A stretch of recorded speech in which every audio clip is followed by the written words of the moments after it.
You see, different parties have different ways of functioning. I don't want to comment on other parties because that's the internal process. Your state. What about Telangana? If you give me a chance, I'll finish. Karnataka, still groupism is there. Kerala also. You want to add some more states? You want to add something else to the question? That is Oh, sufficient okay, for right. you. Yeah. Rahul So Gandhi I there think, will ask more. yeah. I want to say to you that the Congress party is in opposition in most states. We are in opposition in Delhi. But please be very clear about this.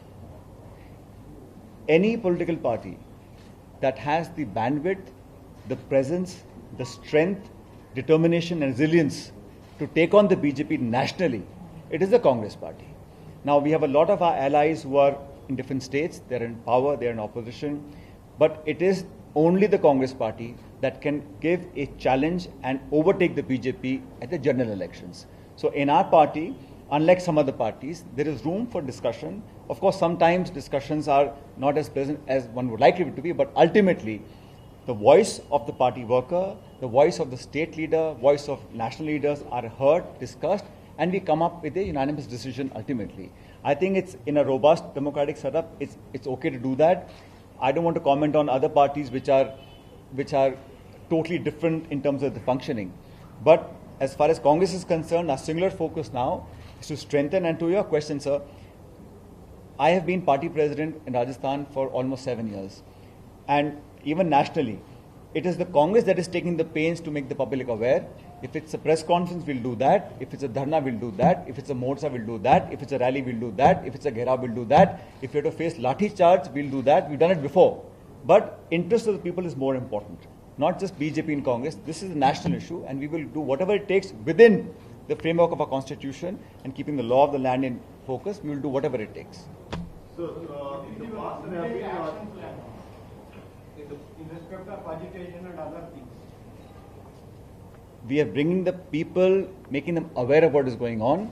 If the government still does not listen, we will do whatever it takes. Constitutionally, we have a very solid plan, sir, and you will what? In the next days and weeks to come, the government will have to go on a back foot. In the past, there have been questions of the High Command of the Congress has been distinct from the state issues. Now, in Jallianwala Bagh Memorial, there is now once again a difference of opinions. Rahul Gandhi is contended. I think just because some statement has come, which is not, you can't put those two in context. I think everyone is free to have the opinion, but ultimately what the party and AICC says and does is the view of the party. So, what is your final call in that respect? Is it a restoration or it has to be preserved? But they have corporatizing.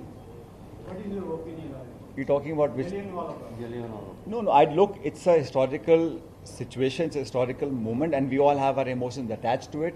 It's not the structure in the building, it's the event and the tragedy that happened that we must keep close to our hearts and make sure that we remember the sacrifice of the people who were shot dead there. That's far more important. When the cabinet will be expanded, sir, in Rajasthan and kept on postponing for several days now? I think the AICC and the Chief Minister are in discussions, and as and when we have news on whatever happens, you will get to know.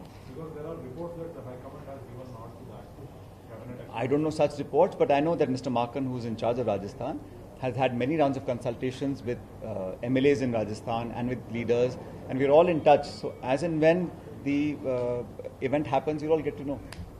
They also got to be in charge of Gujarat. Before stepping down, Sorry? have the issues been resolved that you had raised before quitting the responsibility? Like I said, there was a committee formed last year, and unfortunately Ahmed Patel ji is no more with us.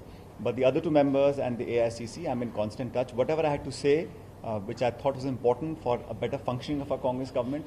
And as you know, last 25 years, governments have not been able to repeat themselves in Rajasthan. And I think it's important for us to win every election we contest. In Rajasthan is a strong Congress state, so I felt there were some views I needed to share, which I did. And the Congress president took cognizance of those views, formed a committee. We're working towards achieving those targets. But I think it's important to share views and thoughts on how we can better have a functioning government where every party worker feels stakeholder in the setup. Right? We all worked hard to make the government. Now there's a sense of ownership and stakeholdership that must be inculcated. And that's what we believe will make sure that we win the next elections. So those issues are being worked out now. So you're going to be made in charge probably soon in Gujarat? I don't want to speculate. You could get PM in Rajasthan? Like I said, I don't want to speculate. because there are also reports that your faction MLAs, at least 4 MLAs will be elected into the cabinet. What do you have to say on that? You see, there are lots of news today because there's so many news channels, so many websites, so many newspapers. Everyone has a different version of what's going on. Ultimately, we must wait and see what the AICC announces, and everything will be in front of you. But to answer your question broadly, it's been a year since the committee was formed. They had many discussions, and I think the party and the government need to work together to make sure that in 23, when the elections come again, we're able to fulfill all the promises of our manifesto and come back. We have a clear majority now, but to make sure we come back with a bigger majority, we have to work even harder. That everybody understands and accepts. नमस्कार, मैं हूं मानक गुप्ता।